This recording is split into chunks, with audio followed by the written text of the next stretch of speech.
public opinion. And, you know, Trita Parsi, you know, just looking at this as a foreign policy analyst, you have the Trump administration trying to cast doubt on everything the U.S. intelligence services have done, getting out of the Iran deal, saying that was a terrible deal, poorly put together, going in, claiming they can negotiate a peace with North Korea better than the Obama administration did. We now have evidence that the Obama administration, at least even if they were pretty late in the campaign game, were still attempting to thwart Russia's attempts to interfere in our election. What do you make of how this winds up getting read as it pings around the world that it turns out that, yeah, there was a good faith belief, reason to believe that there was someone who was essentially a spy for a foreign government, at least who was very closely associated with the Trump campaign?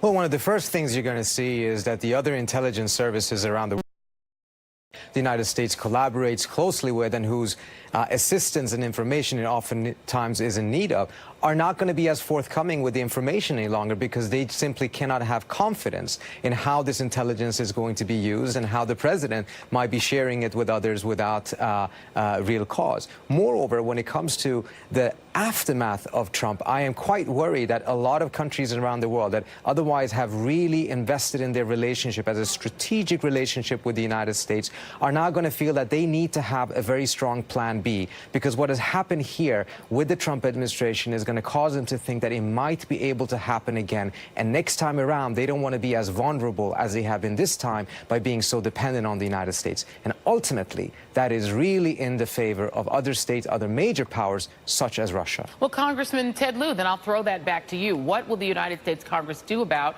what Trita just described as a diminution of American influence around the world, including the ability to cooperate with foreign intelligence services? Because how do you trust an administration that was putting out real disinformation with the help of members of Congress? Jory, I sit on the House Judiciary Committee controlled by Republicans, and my answer is it's actually worse than nothing. So last week, in the midst of all this, we had a classified briefing on, wait for this, Hillary Clinton's emails. So that's where the House Republicans are. They're completely out of touch with the actual reality. And if American people want to change it, they have a chance this November to change the makeup of Congress. Natasha, is that what we're going to see? Republicans continuing to deny the reality that is now 400 and some odd pages visible to the American people and attempt to pivot back to Hillary Clinton? Well, it seems to be working. I mean, they have gone along with Trump's base, essentially, who is increasingly, they increasingly approve of the Russian president, Vladimir Putin. They approve of the way that the president handled his meeting with Putin in Helsinki.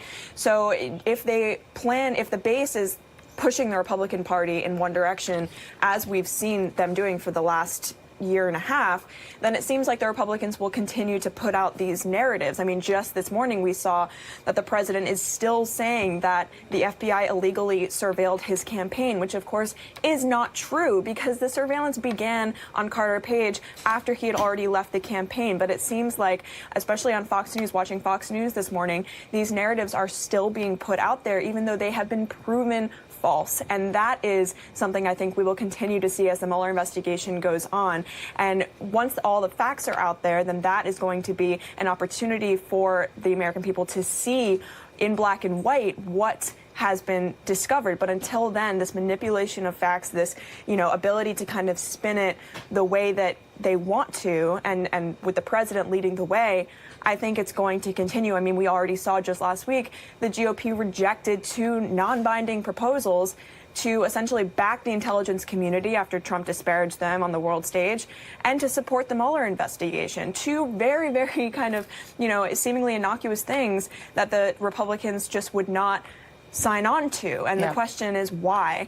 And I think that it will remain to be seen whether or not that position begins to shift. Well, the why, E.J. Dion, is exactly what Natasha just mentioned. The ABC Washington poll that's out this morning showing that approval of the way that Trump handled Helsinki, which has been universally deemed a disaster. Among Republicans, 66% said they think he did just fine, as opposed to only 8% of Democrats and 33% of independents who feel that way. And in this poll, an extraordinary 15% said that Trump was not kind enough to Vladimir Putin, that he didn't go far enough in supporting Putin.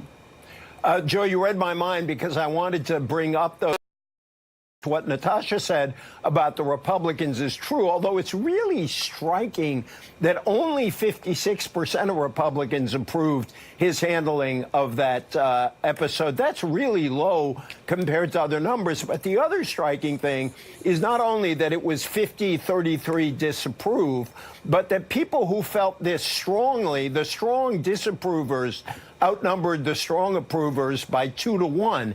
That tells us where the energy is in the public argument. The energy is now much more anti-Trump. Trump is wearing down some of his supporters, and that could well play into the election.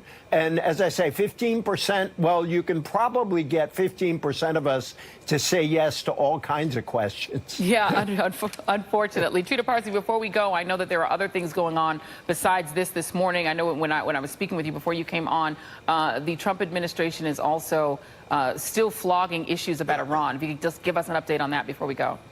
Well, just as we're talking about Russian meddling in the United States, the Reuters just ran a piece yesterday revealing what many people had already seen, is that the Trump administration is now actively fomenting unrest inside of Iran. Pompeo is going to give a speech later this evening to the Iranian American community, and it's starting to look very much like what it did in the early phases of the Iraq War, in which the Bush administration paraded Iraqi Americans on TV, essentially begging to get bombed and trying to give the impression that the Iraqi community supported the very belligerent approach of the Bush administration. We're seeing a repeat of that being done right now by Pompeo. And we still haven't gotten conclusions on what happened with the interference on our election in 2016, and you're already starting to see us spoiling for more conflict around the world. Congressman Ted Lieu, Natasha Bertrand, Trita Parsi, E.J. Dion.